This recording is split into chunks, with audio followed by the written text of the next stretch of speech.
Welcome to Bhakti Om Sandhya.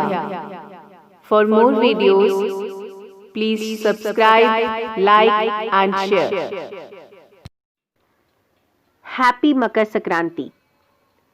आज हम इस वीडियो में मकर संक्रांति से जुड़ी संपूर्ण जानकारी देने जा रहे हैं।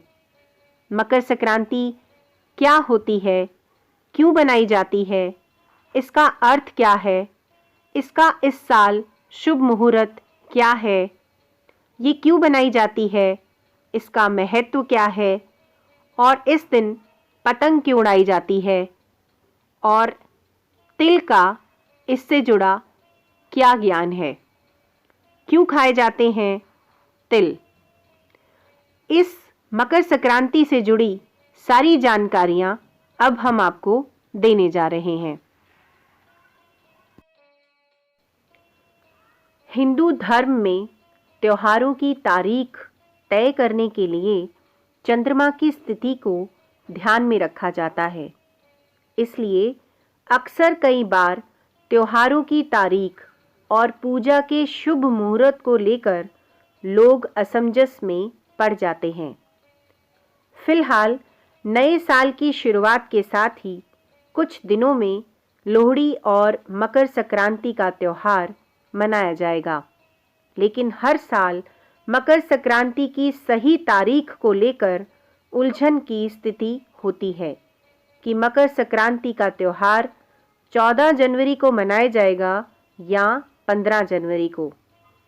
ज्योतिषी गणनाओं के अनुसार इस वर्ष मकर संक्रांति का त्यौहार 14 जनवरी के दिन ही मनाया जाएगा। मकर संक्रांति जैसा कि नाम से ही स्पष्ट होता है, मकर जो कि एक राशि है और संक्रांति का अर्थ होता है संक्रमण अर्थात प्रवेश करना। लेकिन हिंदू धर्म में संक्रांति का अर्थ सूर्य के प्रवेश से लगाया जाता है। मकर संक्रांति के दिन सूर्य धनु राशि से मकर राशि में प्रवेश करते हैं।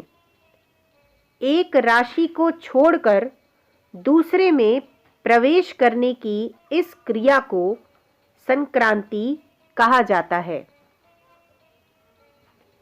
इस साल सूर्य 14 जनवरी के दिन मकर राशि में प्रवेश करेंगे, इसलिए मकर संक्रांति साल 2021 में 14 जनवरी को मनाई जाएगी। मकर संक्रांति का शुभ मुहूर्त। मकर संक्रांति 2021 तारीख 14 जनवरी। मकर संक्रांति पुण्य काल होगा सुबह 8:30 बजे से शाम के 4:45 बजे तक। मकर संक्रांति से ही सूर्य उत्तरायण हो जाते हैं। सूर्य के उत्तरायण होने का तात्पर्य सूर्य का उत्तरी गोलार्ध पर सीधे होना है। दरअसल मकर एक राशि है और ग्लोब पर यह एक काल्पनिक रेखा है जो भूमध्य रेखा से 23.5 डिग्री पर काल्पनिक रूप से मौजूद है। ज्योतिषीय गणनाकारों के अनुसार जब सूर्य धनु से मकर राशि में प्रवेश करते हैं तो उनकी पृथ्वी पर किरणें प्रत्यक्ष तौर पर काल्पनिक मकर रेखा के लंबवत होती हैं। सूर्य की किरणों का मकर रेखा पर सीधा गिरना एशिया और भारतीय उपमहाद्वीप में दिन के समय में बढ़ोतरी करता है। इससे दिन बड़े और रातें छोटी होने लगती हैं और इससे मनुष्य की कार्य क्षमता में बढ़ोतरी होती है। इसी खुशी और सूर्य देव का आभार प्रकट करने के लिए भारत सहित कई पड़ोसी देशों में संक्रांति का पर्व अलग अलग नामों से मनाया जाता है। मकर संक्रांति का महत्व। माना जाता है कि मकर संक्रांति के दिन सूर्य अपनी पुत्र शनिदेव से नाराजगी भुलाकर उनके घर गए थे। धार्मिक मान्यताओं के अनुसार इस दिन पवित्र नदी में स्नान, दान और पूजा आदि करने से जातक के पुण्य में 1000 गुना तक बढ़ोतरी होती है। इसी के साथ संक्रांति के दिन से मल मास खत्म होने के साथ शुभ माह भी शुरुआत होती है। इस खास दिन को सुख और समृद्धि का दिन भी माना जाता है।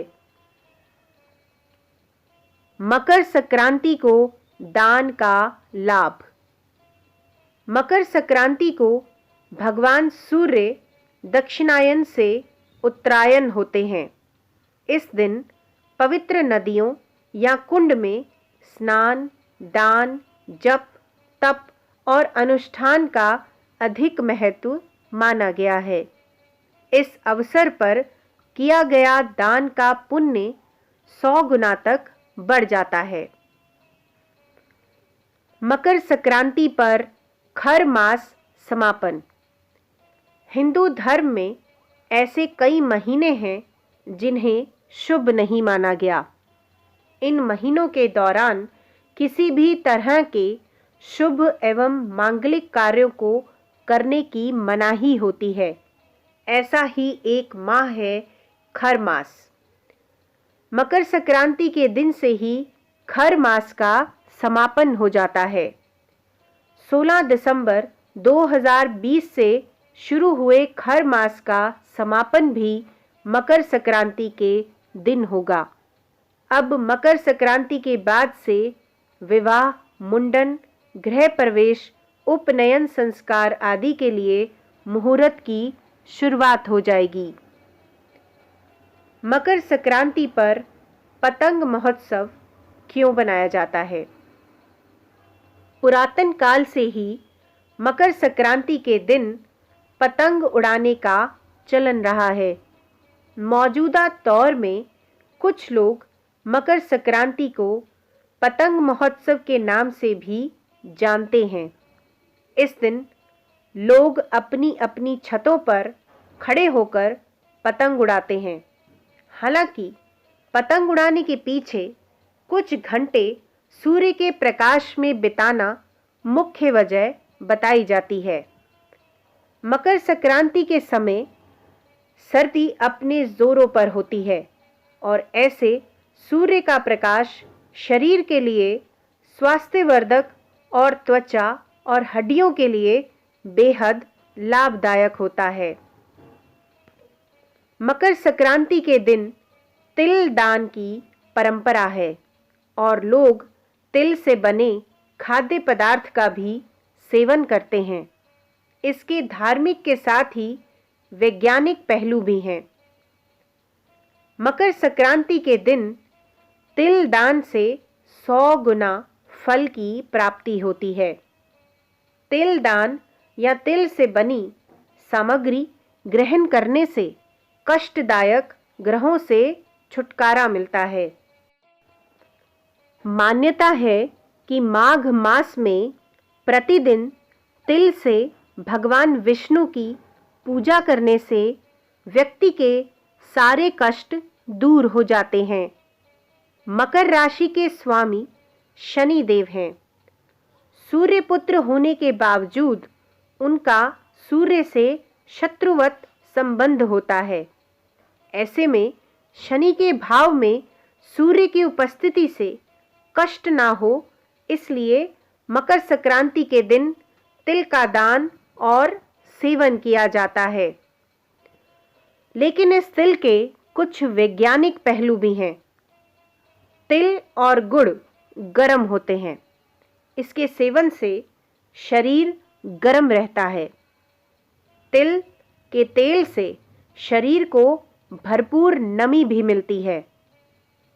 तिल में copper, magnesium, iron, manganese, calcium, phosphorus, zinc, vitamin B1 और फाइबर आदि प्रचुर मात्रा में पाया जाता है।